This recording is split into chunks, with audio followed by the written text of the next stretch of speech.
নমস্কার বন্ধুরা, আপনাদের সকলকে স্বাগত জানাই নিশির গল্পের একটি নতুন গল্পে। আশা করি তোমরা সকলে ভালো আছো। আজকের গল্পটি আমাদেরকে পাঠিয়েছে যাদবপুর থেকে দেবপ্রিয় সরকার। চলুন এবারে গল্প যাই। জ্যোৎস্না রাতে শ্মশানের ঘাটে পরিবেশে সেটে গেছে। গল্প জ্যোৎস্না রাতে শ্মশানের ঘাটে। রাত, জ্যোৎস্নার আলোয় শ্মশান অঞ্চল। চারপাশে মৃদু বাতাস ধোঁয়া ছড়াচ্ছে। শ্মশানের পাশ দিয়ে নদী বয়ে চলেছে। সবকিছু নিঃসঙ্গ আর ভীতিকর।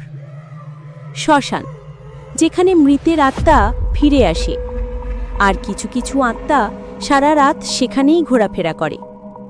আজ রাতে এমনই এক ভয়ঙ্কর কাহিনী বলবো, যা ঘটেছিল এক জ্যোৎস্না রাতে শ্মশানের ঘাটে। একটি পুরনো শ্মশানের ঘাটের পাশ দিয়ে এক যুবক, নাম রাজীব, হাঁটছে। হাতে একটি লণ্ঠন, তার মুখে উদ্বেগের ছাপ। কি অদ্ভুত অবস্থা! কেন আজ রাতটা যেন এত ভয়ানক মনে হচ্ছে? রাজীব হঠাৎ একটি রহস্যজনক শব্দ শোনে, খুক খুক। সে একদৃষ্টে শ্মশানের দিকে তাকায়। রাজীব নদীর ধারে এসে দাঁড়ায়। সে দেখতে পায় কিছু কালো ছায়া নদীর ওপর চলতে থাকে। সেগুলো যেন কেউ বা কিছু, কিন্তু খুব স্পষ্ট নয়। এমন কোনো রাত থাকে যখন বাস্তব আর স্বপ্নের মধ্যে কোনো পার্থক্য থাকে না। রাজীবের সামনে তখন যা ঘটছিল তা ছিল এমনই এক অভূতপূর্ণ ঘটনা। রাজীব তটের দিকে এগিয়ে যায় এবং সেখানে এক ধূসর আঁচড়ানো ঢেউ দেখে। কিন্তু তখনই হঠাৎ এক ধোঁয়াটে আচ্ছন্ন মানুষ একেবারে সামনে এসে দাঁড়ায়। তুমি এখানে কি করছো? রাজীব ভয় পেয়ে পিছিয়ে যায়। তার হাতের লণ্ঠন বাতি নিভে যায়। অন্ধকারে কিছু দেখা যায় না। তখন শ্মশানের প্রাচীন গেট থেকে এক ভয়ঙ্কর ভেসে ওঠে। যে ব্যক্তির মুখ তিনি দেখেছিলেন, সেই ব্যক্তি ছিল একজন মৃতের আত্মা, যার অপেক্ষা ছিল দীর্ঘকাল। শ্মশানের ঘাটে হারিয়ে যাওয়া এক আত্মার ক্ষোভ। রাজীব খুব চুপ করে দাঁড়িয়ে থাকে।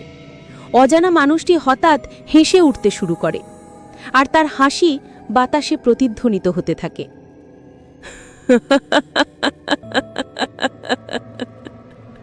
শুনছো রাজীব, তোমার মনের ভিতর যে ভয়, তা তোমাকে কখনো শান্তি দেবে না।